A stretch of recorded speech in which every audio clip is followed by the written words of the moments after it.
사람이 살면서 어느 길을 가느냐가 중요하고 누구를 따라가느냐가 중요합니다. 누구를 따라가느냐에 따라서 그 인생의 모든 과정과 내용이 달라집니다. 그리고 무엇보다 목적지, 즉 결말까지 달라지는 것입니다. 아이가 시장통에서 엄마 손을 잘 잡고 엄마를 따라가면 좋은 것을 잔뜩 사가지고 집으로 돌아오게 되지만 눈앞에 달콤한 사탕의 유혹에 빠져서 유괴범을 따라가면 이런 게 예전에 고전적인 유괴 수법이었잖아요. 그렇게 되면 악의 소굴에 빠지게 되고 아주 비참한 인생이라는 결말로 이어지게 될 것입니다. 우리는 예수 믿는 사람입니다. 이 뜻은 예수님을 따라가는 사람이라는 뜻입니다. 우리 인생을 하나의 길을 가는 것으로 생각할 때에 그리스도인은 누구입니까? 이 복잡한 시장통 같은 세상에서 우리의 인생 행로를 예수 따라가는 길로 가는 사람들입니다. 신앙생활은 예수를 믿고 예수를 따르는 길입니다. 예수 그리스도만이 우리의 구세주요 주님이시기 때문입니다. 그리고 예수님만이 우리의 길이시기 때문입니다. 또한 예수님께서 우리를 부르셨기 때문입니다. 여러분, 예수님께서 나를 부르신 것을 믿습니까? 요한복음 15장 16절에서 제자들에게 말씀하시기를 너희가 나를 택한 것이 아니요 내가 너희를 택하여 세웠나니 이렇게 말씀하셨습니다. 그와 같이 우리들도 예수님께서 택하시고 부르셨기에 우리가 예수님을 나의 주님으로 부르며 이 자리에 있습니다. 제자들에게 나를 따르라 이렇게 부르신 것처럼 우리들도 그렇게 부르셨습니다. 그래서 신앙은 예수님을 따르는 것입니다. 구원받기 위해 예수님을 따릅니다. 또 구원받았기 때문에 예수님을 따릅니다. 예수님은 이름 자체가 구원자이시고 이 세상에 오신 목적이 우리의 구원을 위해서 오셨습니다. 그리고 예수님께서 하신 일이 십자가에서 우리의 구원을 다 이루신 일입니다. 그러므로 예수님을 믿고 따라가면 구원을 받습니다. 또한 예수님을 따라가니까 장차 예수님 계신 곳에 우리도 있게 될 것입니다. 요한복음 14장 3절에 내가 다시 와서 너희를 내게로 영접하여 나 있는 곳에 너희도 있게 하리라 말씀하셨습니다. 그곳이 어디입니까? 예수님께서는 아버지 집이라고 하셨어요. 내 아버지 집에 거할 곳이 많도다. 아버지 집 곧 천국입니다. 그곳에 우리를 함께 있게 하실 것입니다. 반대로 마귀 사탄을 따라가면 사탄이 있는 곳에 있게 될 것입니다. 따라가는 대로 있게 되는 것이죠. 그곳이 어디입니까? 사탄이 있을 곳이 어디겠습니까? 마태복음 25장 41절에 보면 마지막 심판 때에 멸망에 처할 사람들에게 주님께서 선고하시는 말씀이 이렇습니다. 저주를 받은 자들아 나를 떠나 마귀와 그 사자들을 위하여 예비된 영원한 불에 들어가라. 영원한 불은 지옥입니다. 그리고 이 지옥은 마귀를 위하여 마련된 것이라고 하셨습니다. 계시록 20장 10절에도 지옥을 불과 유황못으로 그렇게 보여주시고 그리고 이곳은 장차 주님의 최후 심판 때에 마귀와 짐승과 거짓 선지자가 던져질 장소라고 하셨습니다. 즉 본래 지옥은 마귀 사탄을 위해서 만들어진 것인데 사는 동안 예수님을 따르지 않고 마귀를 따라간 사람들은 결국 마귀와 함께 여기로 들어갈 수밖에 없다는 것이죠. 무섭고 슬픈 일입니다. 이와 같이 내가 일생을 살면서 지금 어떤 길을 가느냐, 누구를 따르느냐는 이렇게 중요합니다. 내 영혼의 가는 길을 결정하는 것입니다. 오늘 본문에서 예수님께서는 이제 십자가를 향하여 예루살렘으로 올라가시는 그 걸음을 바로 앞에 두고 제자들에게 주신 말씀이 오늘 본문입니다. 23절은 예수님을 따르는 자들에게 주신 중요한 말씀이죠. 아무든지 나를 따라오려거든 자기를 부인하고 날마다 자기 십자가를 지고 나를 따를 것이니라. 이는 제자도에 대한 가장 대표적인 말씀입니다. 아무든지 나를 따라오려거든 이 말씀은 예수님을 따르는 우리의 신앙과 자세에 대해서 예수님께서 친히 가르쳐 주시는 말씀입니다. 우리가 예수 믿고 받는 구원은 먼저 죄사함 받고 영생을 얻는 것입니다. 정죄와 심판과 멸망에서 구원을 받는 것이며 장차 예수님 계신 천국에 들어가는 것입니다. 뿐만 아니라 구원은 이 땅에 사는 동안에 예수님의 제자가 되어 예수님을 따라가며 주님께 쓰임받는 인생을 사는 것입니다. 그러면 이렇게 예수님의 제자가 되어 예수님을 따르는 길을 어떻게 갈 수 있습니까? 첫째로 먼저 분명한 신앙 고백이 있어야 합니다.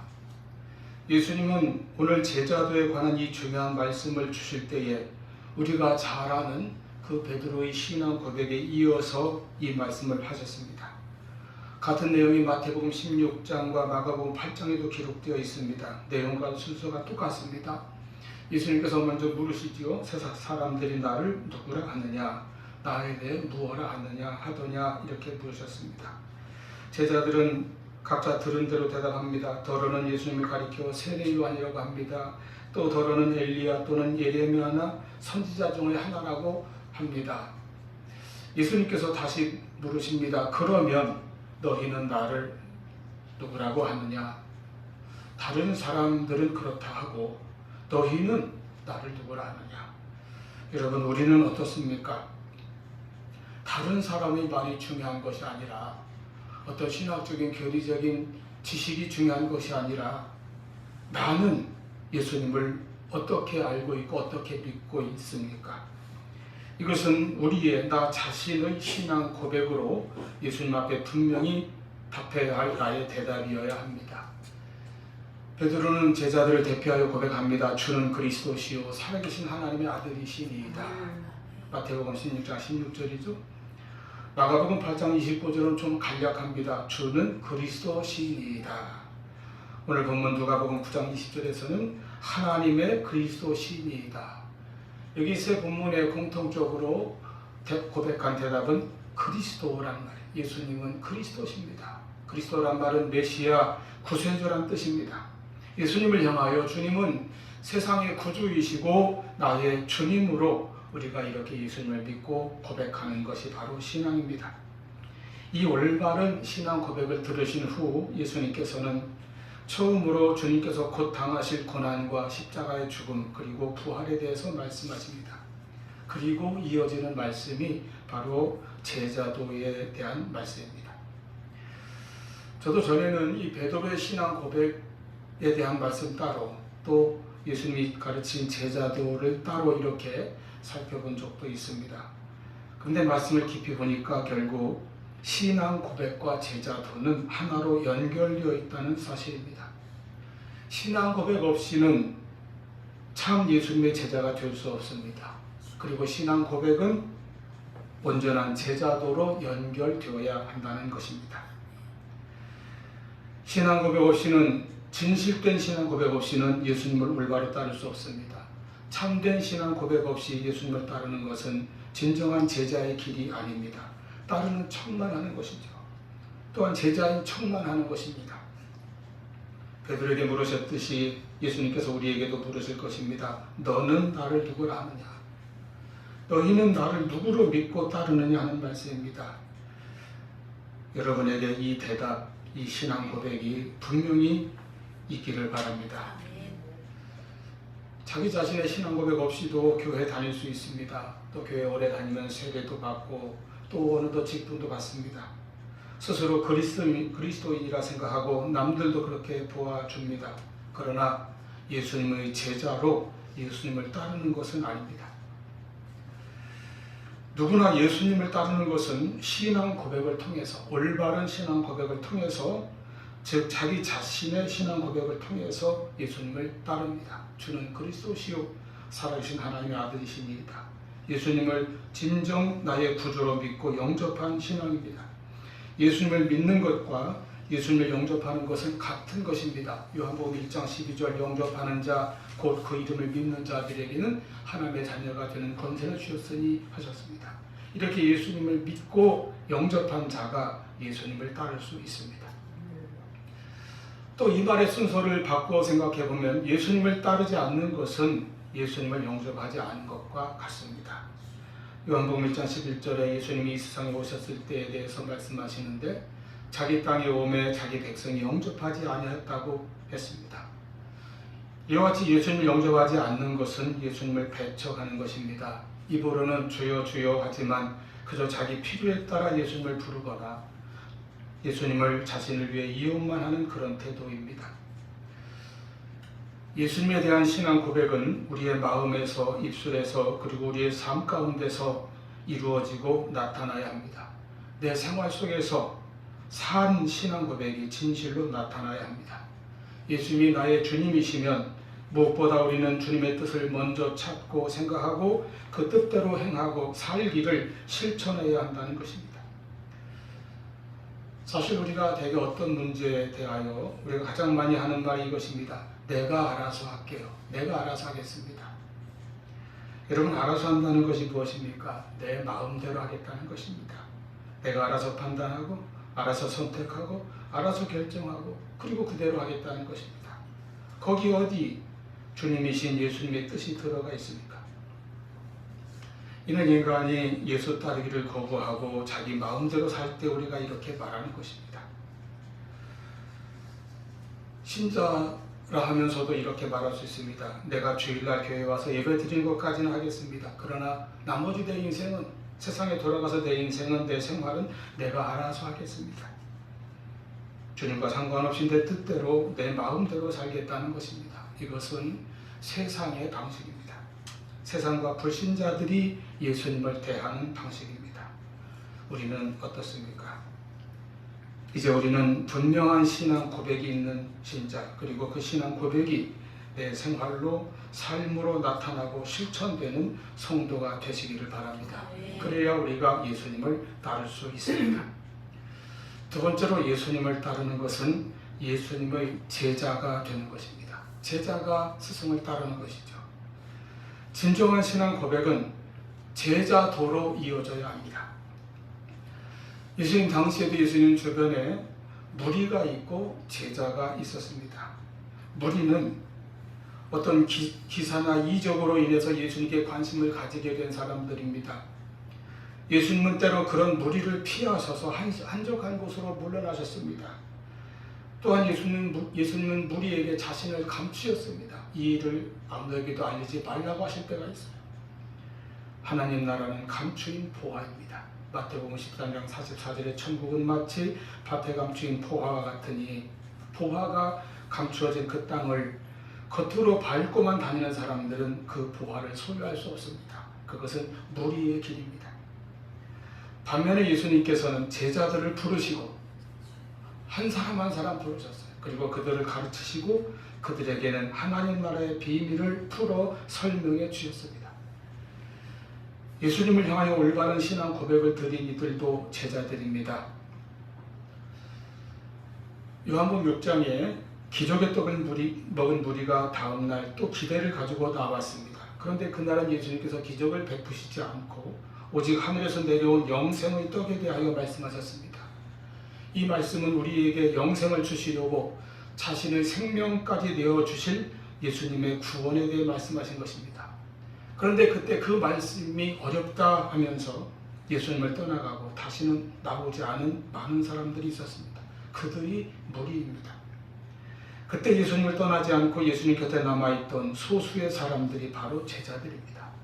너희도 가려느냐? 예수님께서 물으셨을 때에 이때도 베드로가 제자들을 대표하여 대답합니다. 요한복음 6장 68절 주여 영생의 말씀이 주께 있사오니 우리가 누구에게로 가오리이까? 예수님에게서 영생의 말씀을 들은 사람이 제자입니다. 영생의 복음을 깨달은 사람이 제자입니다. 예수님을 영생의 구주로 믿는 사람이 제자입니다. 이렇게 예수님이 이 세상에 계실 때에 많은 무리가 예수님께 나왔으나 예수님께서 원하신 것은 적은 수의 제자들이었습니다. 무리는 때로 자신들의 목적을 위해서 예수님께 나왔다가 그 목적이 이루어지면 떠나간 사람도 있고, 자기들의 원하는 바가 예수님 말씀과 맞지 않다고 실망해서 떠나기도 했습니다. 그러나 예수님은 언제나 소수의 제자들과 함께 하시면서 그들을 가르치셨습니다. 제자 양육을 하신 것이죠. 그래서 장차 예수님께서 승천하신 후에 예수님의 구원 사역을 이 땅에서 계속 이어가야 할 교회의 사도로 준비시켰습니다. 그와 같이 우리 성도들은 예수님의 제자로 부르심을 받았다는 사실을 기억하시기를 바랍니다. 그러므로 예수님을 따른다 하는 것은 예수님의 제자가 되어 예수님을 따르는 것입니다. 우리는 예수님께서 나를 구원하셨을 뿐만 아니라 제자로 삼으시려고 부르신 것을 알아야 합니다. 마태복음 28장 19절에서 예수님의 마지막 지상명령으로 전도를 명하셨는데, 이때에도 하신 말씀이 너희는 가서 모든 민족을 제자로 삼아 아버지와 아들과 성령의 이름으로 세례를 베풀라 말씀하셨습니다. 전도의 예수를 믿고 세례받게 된 사람들을 제자로 삼는 것이라고 말씀하신 것이죠. 우리가 예수님의 제자가 되고 나아가 복음을 전함으로 또 다른 영혼들을 그리스도 앞으로 인도하여 그들을 제자로 삼고 구원의 백성으로 만들라 하신 것입니다. 그러면 여러분, 어떤 사람이 예수님의 제자입니까? 예수님께서 친히 하신 말씀 가운데 제자에 관해 하신 말씀들이 있습니다. 먼저 예수님의 말씀에 거하는 사람을 주님은 제자라 하셨습니다. 요한복음 8장 31절, 너희가 내 말에 거하면 참으로 내 제자가 되고. 제자는 주님의 말씀에 거하며 늘 말씀에 순종하고 말씀 가운데 사는 사람이 제자입니다. 여러분, 늘 말씀 가운데 거하시기를 바랍니다. 주님의 말씀을 내 영의 양식으로 삼고 내 가는 길에 등불로 삼고 말씀대로 행하며 순종하는, 말씀을 날마다 묵상하며 살아가는 성도의 삶을 살아가시기를 바랍니다. 또 제자는 그리스도 안에서 서로 사랑하는 사람이 제자입니다. 요한복음 13장 34절 35절에 말씀하시기를 새 계명을 너희에게 주노니 서로 사랑하라. 내가 너희를 사랑한 것 같이 너희도 서로 사랑하라. 너희가 서로 사랑하면 이로써 모든 사람이 너희가 내 제자인 줄 알리라 하셨습니다.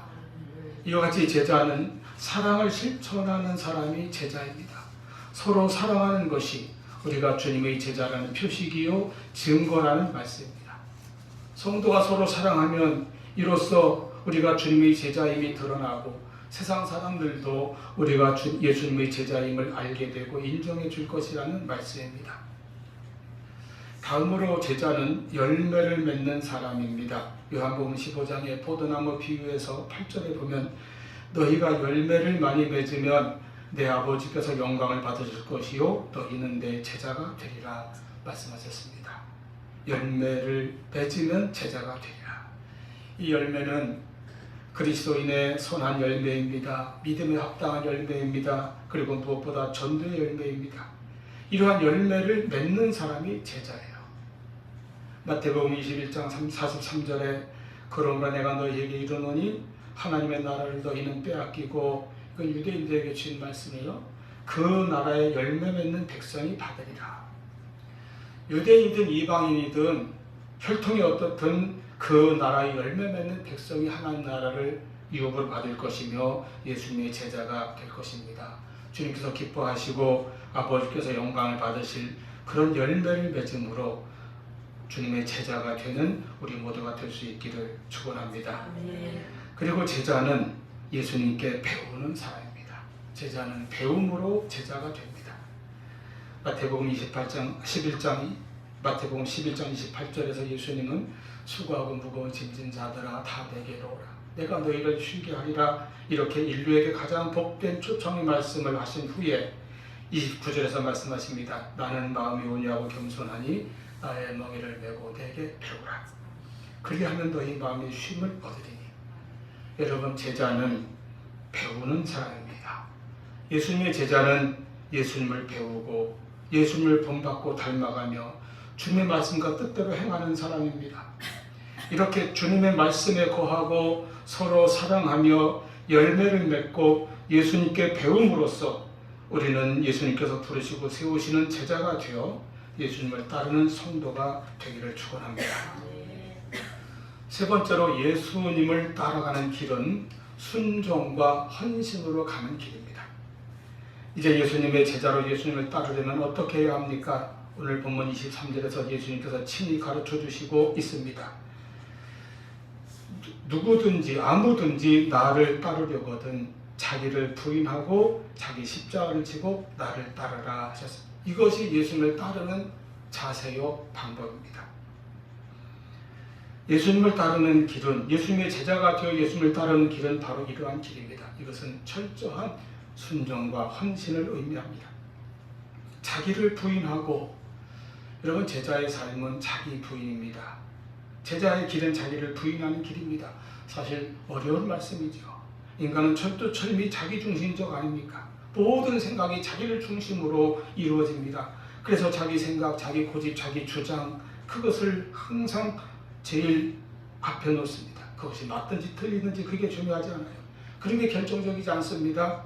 오로지 자기 생각으로 굳어진 것이면 무조건 옳은 것이고 그 길로 갑니다. 그렇게 자기 생각에 사로잡히고 자기 생각으로 무장하고, 그래서 좀처럼 자기 생각을 고친다든가 돌이키는 일은 일어나지 않습니다. 그래서 이기적인 욕심과 욕망, 육신의 정욕은 우리가 예수님을 따라가는 데 커다란 장애물이 되고 있습니다. 결국 신앙은 자기 자신과의 싸움이죠. 신앙은 끊임없이 자기 자신을 부인하는 그 싸움입니다. 나의 옛사람과의 싸움입니다. 내 육신과의 싸움입니다. 그것을 버리는 것이 자기 부인의 길입니다. 내가 내 인생의 죄인됨을 고집하지 않고 그 자리에 예수 그리스도를 모시는 것입니다. 그래야 예수님께서 이 땅에 계실 때 그리하셨듯이 온전히 하나님의 뜻대로 순종하며 살아가는 것이 바로 제자의 길입니다. 아까 부른 찬송가 제목대로 예수 따라가며 복음 순종하는 길입니다. 살아가면서 우리는 오로지 더 얻고 더 가지고 더 높아지고 더 성공하는 데 관심이 많습니다. 그 목적에 온 힘과 노력을 쏟습니다. 그러나 예수님의 말씀에 누구든지 얻고자 하면 잃을 것이요 주님을 위하여 잃는 자가 얻을 것이라고 하셨습니다. 주님을 위하여 잃는 것이 바로 자기를 부인하는 것입니다. 십자가를 지는 것입니다. 여러분은 예수님을 위해, 신앙을 위해 무엇을 잃어버려 보았습니까? 무엇을 포기해 보았습니까? 사실 중요한 문제는 다 내 뜻대로, 내 계산대로 결정하면서 살지는 않습니까? 내 삶이 하나님의 뜻과 연결된 것이 무엇이 있습니까? 어떨 때는 하나님의 뜻 따로, 내 뜻 따로가 아니라 중요한 것은 우리가 항상 하나님의 뜻에 따르는 것입니다. 이렇게 자기를 부인하고 자기 십자가를 지는 것입니다. 십자가는 주님의 십자가도 있고 나의 십자가도 있습니다. 예수님의 십자가는 인류 구원을 위해 절대적으로 필요한 것이었습니다. 십자가 없이는 우리는 결코 죄사함과 구속을, 구원을 받을 수 없습니다. 십자가는 또한 우리의 영적 성장을 위해서도 중요한 의미를 지닙니다. 사탄은 항상 십자가를 피해서 쉬운 길을 택하라고 유혹합니다. 예수님에게도 공생의 처음에 광야의 시험을 통해서 십자가를 지지 않는, 십자가 없는 그러한 메시아의 길로 가라고 유혹했던 사탄은 이제 그리스도인들에게도 동일한 시험을 끊임없이 던지고 있습니다. 자신을 지키고 인생을 즐기라고 유혹합니다. 자기 마음대로 선택하고 결정하고 자기 뜻대로 알아서 살아가라고 부추깁니다. 너는 십자가를 원하지 않고 있지 않느냐고 우리 마음에 속삭일 때가 있습니다. 그러나 여러분, 우리는 이미 예수님과 함께 십자가에 못 박힌 사람들입니다. 내가 그리스도와 함께 십자가에 못 박혔나니, 이 사실을 깨닫는 것이 매우 중요합니다. 나의 옛사람, 옛 성품, 옛 가치관은 이미 십자가에 못 박혔으므로 이제 더 이상 육체를 위하여 살지 않고 우리를 사랑하여 십자가에 못 박힌 예수 그리스도를 위하여 사는 것입니다. 이것이 나의 십자가입니다. 사탄은 가장 중요한 것은 너 자신이므로 너 자신의 생각과 너의 뜻대로 판단하고 결정하여 살라고 십자가를 피해서 육체를 따라 살며 즐기라고 말합니다. 그러나 예수 그리스도의 십자가의 구속을 믿는 우리는 이미 예수님과 함께 십자가에 죽은 것이므로 더 이상 육체의 소욕을 따라 살 수 없습니다. 갈라디아 5장 17절 말씀대로 육체의 소욕은 성령을 거스르고 성령의 소욕은 육체를 거스릅니다. 우리는 자기 십자가를 짐으로 성령을 따라 살 수 있습니다. 십자가는 죽음을 의미하죠. 예수님에게도 그리고 우리들에게도 그렇습니다. 그러므로 십자가는 나 자신이 죽는다는 것입니다. 내 죄와 나의 옛사람이 죽는 것입니다. 어떤 신자들은 어떨 때는 병들어서 고생을 한다든지 또는 사업에 실패하여 경제적으로 어려움을 당하고 고생을 하면서 이것을 자기 십자가라고 그렇게 생각하는 사람들도 있습니다. 심지어 자기 실수나 잘못으로 고통을 당하거나 비난을 받고 욕을 먹을 때에도 이게 나의 십자가다라고 말합니다. 십자가는 그러한 것이 아닙니다. 십자가는 자기 자리에서 말 없이 내가 죽는 것입니다. 내 육신이, 내 옛 자아가, 옛사람이 못 박혀 죽는 것이고, 내가 죽고 예수님이 사는 것이 바로 나의 십자가입니다. 우리가 예수를 믿기에 그래서 당하는 손해나 희생이나 고난이 있다면 그것은 십자가입니다. 밀알 하나가 땅에 떨어져 죽어야 열매를 맺는 것처럼 자기가 한 알의 밀알처럼 죽는다면 이것이 십자가입니다. 사람의 마음에는 언제나 자기가 받을 보상을 생각하는 본성이 있습니다. 그러나 보상을 받으려는 마음으로는 죽을 수가 없습니다. 십자가를 지는 자는 보상이나 대가가 목표가 아니라 그냥 주를 위하여 가는 것입니다.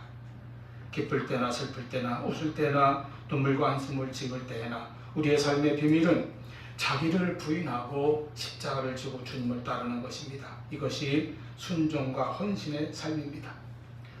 우리는 일생을 돈을 쓰며 시간을 사용하며 인생의 많은 것을 소비하며 살아가고 있습니다. 그 목적이 무엇이며 그것을 통해서 얻은 것이 무엇이던가요?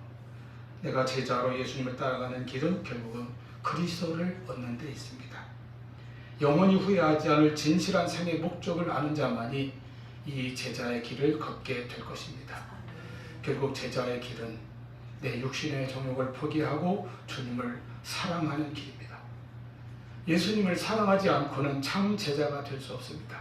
주님을 사랑하는 사람은 자기를 부인할 수 있습니다. 주님을 사랑하기에 자기 십자가를 질 수 있습니다. 주님을 사랑하기에 순종하고 헌신할 수 있습니다.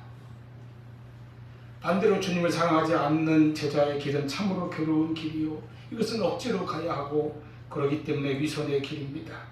제자의 길은 소명적인 즐거움으로 가는 길입니다. 주님께서 나를 부르시고 택하셨다고 하는 그 확신이 있을 때에 이 길은 영광스러운 길이 될 것입니다. 이 영광스러운 제자의 길인 것을 알았기 때문에 초대교회 그리스도인들부터 2000년 교회사의 믿음의 선지인들이 순종과 헌신으로 때로는 순교로까지 이 길을 갔고 우리도 이 길을 따라 걷고 있습니다. 이토록 자랑스럽고 영광스러운 제자의 길에 부름받은 우리이기에 날마다 결단하고 날마다 순종하고 날마다 헌신하며 이 길을 가시기를 바랍니다. 우리가 참 제자가 되어 주님을 따라갈 때에는 이 길은 어려운 길만은 아닙니다. 나는 마음이 오냐고 겸손하니 나의 멍에를 메고 내게 배우라, 주님이 말씀하십니다. 그리하면 너희 마음의 쉼을 얻으리니 이는 내 멍에는 쉽고 내 짐은 가벼움이라 하셨습니다. 여러분, 우리 주님의 제자의 멍에를 메고 주님을 따르게 될 때 비로소 우리 마음에 참 쉼을 얻으며 새 힘을 얻게 될 것입니다.